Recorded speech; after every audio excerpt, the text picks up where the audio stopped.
আজকে বাঁধাকপির সম্পূর্ণ নিরামিষ নতুন স্বাদের একটি রেসিপি নিয়ে এসেছি। এইভাবে বাঁধাকপি হয়তো আপনারা আগে কখনো খাননি। এই বাঁধাকপি গরম গরম ভাতের সাথে তো অসাধারণই লাগে, তবে রাতে রুটির সাথেও এটা আপনারা খেতে পারেন। রুটির সাথেও এটা দারুণ লাগে খেতে।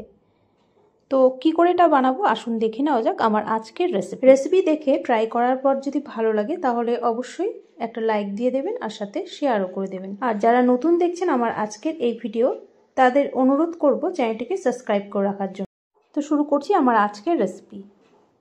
প্রথমে একটা ছোট্ট বাটি নিয়েছি, তার মধ্যে দিয়ে দিচ্ছি প্রায় বড় 1 চামচের থেকে একটু কম হলুদ সর্ষে। এখানে কালো সর্ষেটাও নিতে পারেন।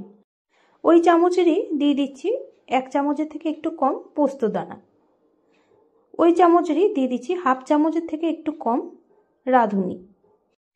তো এই মশলাগুলোকে এখন একটু জল দিয়ে 10 মিনিটের জন্য ভিজিয়ে রেখে দেব, তাহলে এর পেস্টটা করতে সুবিধা হবে। তো একটু ভিজিয়ে রেখে দিচ্ছি। এদিকে একটা বাঁধাকপির অর্ধেকটাকে একটু বড় বড় টুকরো করে চৌকো শেপের কেটে নিয়েছিলাম। তো এই বাঁধাকপিটাকে তুলে নিলাম, এবার ভালো করে ধুয়ে নেব। বাঁধাকপি ধুয়ে নিয়েছি আর এদিকে কড়াইও বসিয়ে দিয়েছি। কড়াইতে দিয়ে দিচ্ছি অল্প পরিমাণে জল। এই জলের মধ্যে এই বাঁধাকপিটাকে হালকা একটু ভাপিয়ে নেব। জাস্ট 2 মিনিট একটু ভাপিয়ে নিতে হবে। লবণ ছাড়াই এটা ভাপিয়ে নিচ্ছি, আপনারা চাইলে সামান্য একটু লবণ দিতে পারেন। এই বাঁধাকপি এইভাবে 1 মিনিটের জন্য হাই ফ্লেমে একটু ঢাকা দিয়ে রাখছি। 1 মিনিট পর ঢাকাটাকে সরিয়ে একটু এবার নেড়ে চেড়ে দিচ্ছি। ঢাকনাটাকে সরিয়ে এবার একটু নেড়ে চেড়ে দিচ্ছি। তো 1 মিনিট এইভাবেই হাই ফ্লেমে একটু নেড়ে চেড়ে নিয়ে গ্যাস অফ করে দেব। এই বাঁধাকপি যেন খুব বেশি সেদ্ধ না হয়ে যায়, 2 মিনিটের বেশি এটা সেদ্ধ করব না। তো একটু নেড়ে চেড়ে নিলাম। এবার গ্যাস অফ করে এই বাঁধাকপি একটা প্লেটের মধ্যে তুলে নিচ্ছি। গ্যাসের যাদের সমস্যা আছে তারা যদি এইভাবে একটু ভাপিয়ে রান্না করেন তাহলে সেই সমস্যাটা কিন্তু আর হয় না। আর একটু ভাপিয়ে নিলে পরে রান্নাটা করতেও কিন্তু সময়টা অনেকটাই কম লাগে। তো তুলে নিচ্ছি এই বাঁধাকপি। জল যেন না থাকে, জল থাকলে সেটাকে পরে ঝরিয়ে নিতে হবে। তো তুলে নেওয়া হয়ে গেছে বাঁধাকপি। আর এদিকে যে আমি মশলাগুলো একটু জলের মধ্যে ভিজিয়ে রেখেছিলাম সেটা ছাঁকনির মধ্যে ছেঁকে নিয়েছি। তো যেহেতু অল্প মশলা তাই আমি এই শিলপাটায় বেটে নিচ্ছি। আর এরই সাথে দিয়ে দিচ্ছি 2টো কাঁচা লঙ্কা। কাঁচা লঙ্কা দিয়ে এবার অল্প একটু জল দিয়ে মিহি করে বেটে নিচ্ছি এটা।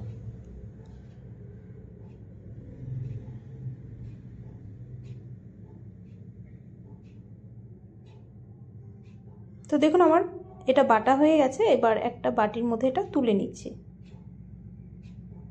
তো মশলা কিন্তু আমাদের রেডি। এবার চলে যাচ্ছি রান্নার দিকে। কড়াই পরিষ্কার করে নিয়ে তার মধ্যে দিয়ে দিচ্ছি বড় 2 চামচ সর্ষের তেল। তেলটা একটু গরম হলে এবার এর মধ্যে দিয়ে দেব একটা শুকনো লঙ্কা। দিয়ে দিচ্ছি একটা শুকনো লঙ্কা। আর দিয়ে দিচ্ছি ছোট 1/2 চামচ কালো জিরে। শুকনো লঙ্কা কালো জিরে দিয়ে কয়েক সেকেন্ড একটু ভেজে নিয়ে তারপর এর মধ্যে দিয়ে দেব আলু। তো একটা খুবই ছোট সাইজের আলুকে ছোট ছোট টুকরো করে নিয়েছিলাম। তো আলুটা দিয়ে দিচ্ছি। এই রান্নাতে যদি একটু আলু দেওয়া যায় খেতে কিন্তু খুব ভালো হয়, তবে আলু ছাড়াও এটা আপনারা বানিয়ে নিতে পারেন। তো আলু দিয়ে দিচ্ছি, সামান্য এর মধ্যে লবণ দিয়ে দিচ্ছি। আলুটাকে 3 থেকে 4 মিনিট ঢাকনা ছাড়াই একটু ভেজে নিচ্ছি। একটু যখন ভাজতে ভাজতে লালচে হয়ে আসবে তারপর এর মধ্যে যে মশলাটা বেটে রেখেছিলাম সেই মশলাটা এর মধ্যে দিয়ে দেব। তো আলুটা আমার এখন মোটামুটি ভাজাই হয়ে গেছে। এবার মশলা বাটাটা দিয়ে দিচ্ছি। দিয়ে কিন্তু খুব বেশি এটা কষানোর দরকার নেই। 1 থেকে 1.5 মিনিট একটু নাড়াচাড়া করে নিচ্ছি। আর বাটির মধ্যে একটু জল দিয়ে দিচ্ছি। দিয়ে মশলাটা 1 থেকে 1.5 মিনিট একটু নেড়ে চেড়ে নিচ্ছি।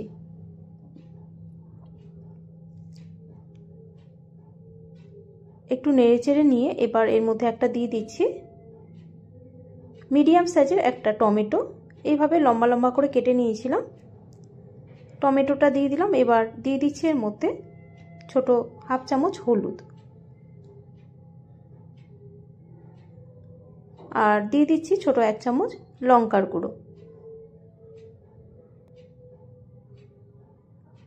এবার 1 থেকে 1.5 মিনিট একটু নাড়াচাড়া করে নিচ্ছি। আর টমেটোটা এখানে খুব বেশি গলানোর দরকার নেই, কারণ এর মধ্যে বাঁধাকপিটা দিয়ে আরও 5 থেকে 6 মিনিট রান্না করে নেব, আর তাতে কিন্তু এই টমেটো ভালো মতো গলে গিয়ে বাঁধাকপির সাথে মিশে যাবে। তো একটু নেড়ে চেড়ে নিয়ে এবার ভাপিয়ে রাখা বাঁধাকপি এর মধ্যে দিয়ে দিচ্ছি।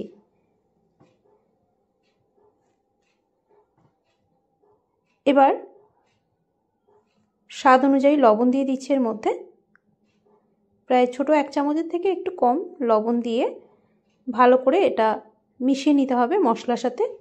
মশলার সাথে বাঁধাকপি ভালো করে মিশিয়ে নিয়ে এবার ঢাকা দিয়ে লো ফ্লেমে এটা রান্না করে নিতে হবে। এর মধ্যে আলাদা করে জলের ব্যবহার করছি না, কারণ টমেটোর থেকে কিছুটা জল ছাড়বে আর বাঁধাকপির মধ্যেও কিন্তু একটু জল জলে ভাব, তাতে আলু আর সবকিছু ভালো মতো সেদ্ধ হয়ে যাবে। আলাদা করে জল দিচ্ছি না, যদি আপনাদের মনে হয় তাহলে সামান্য পরিমাণে জল অ্যাড করতে পারেন। ঢাকা দিয়ে গ্যাসের ফ্লেম একদম কমিয়ে রেখেছি, কমিয়ে এটাকে 5 থেকে 6 মিনিট রান্না করে নেব।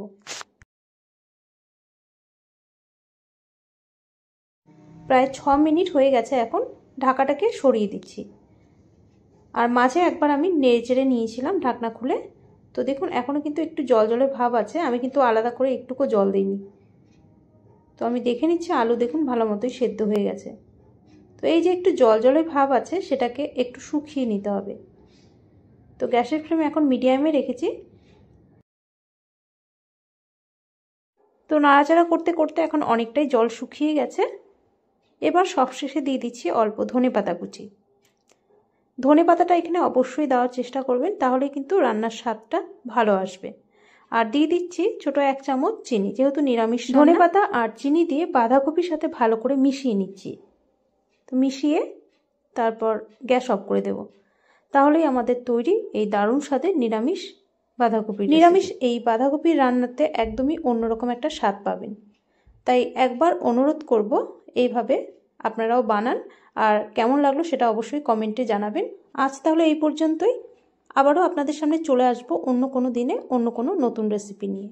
আপনারা সবাই ভালো থাকবেন। ধন্যবাদ।